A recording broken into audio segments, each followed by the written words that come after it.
touched on it now. So obviously after the Worlds, some opportunities have presented themselves, and obviously one of those is getting a call up to do your first Giants live show over in the UK. Can you let us know a bit about where that show was and what that experience was like in terms of competing in front of like a packed out stadium, thousands of fans? Probably never experienced anything like that before. Yeah.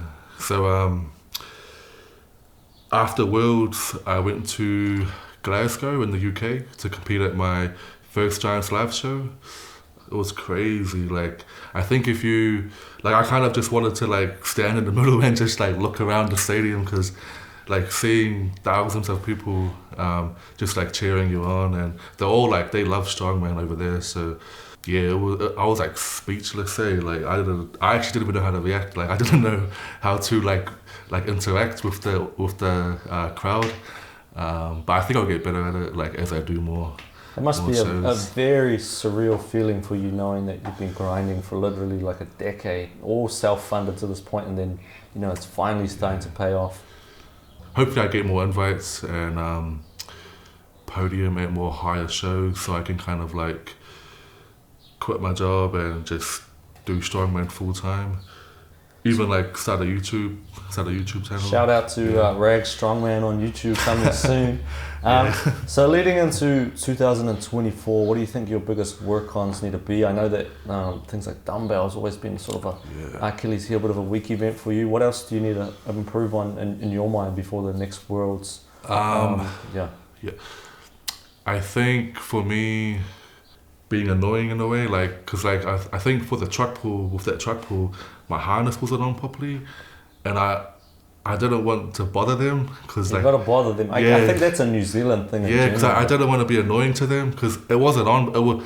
I told them to fix it, and then when they fixed it, it still wasn't on properly. Right. And then I didn't want to hold everyone up, so I was kind of like, during that truck pull, it was kind of on an angle, so I was like pulling on one side, which was so annoying, and it showed my time was like horrible. And then I was like, fuck, I gotta be more like just like be more annoying to them, like tell them to, These are all lessons though. Yeah. So I'm sure next year you'll come back with these lessons learned. And I know like you're someone that sets big goals for yourself. What sort of goals have you got for your future in the next couple of years in strongman? Are we talking more Giant shows, maybe the Rogue Invitational, the Arnold, is podium at Worlds sort of in the pipeline? What is it that you want to achieve in the next couple of seasons? So next year, I've been coming off my Giants win between like the two like world champions. Like I know like 100% I can win World's Strongest Man.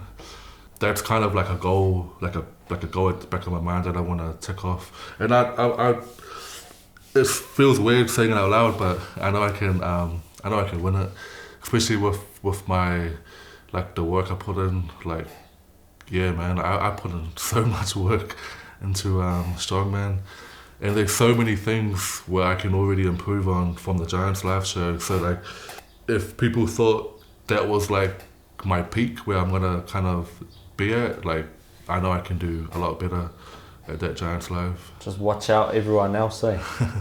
So just to wrap up, what sort of like one piece of advice you'd give someone that's potentially starting out in the world of strongman, watching this online right now? What's something from someone that's made it to those high world levels, that people that's getting started, what would you say to them? I always tell people to like just compete frequently. Don't like hold off and wait until you think you're ready. Just like do as many competitions as you can throughout the calendar year. Just gain like as much experience as you can, and that will just carry over like for the years to come when you are ready. And when you are ready, then go overseas and compete.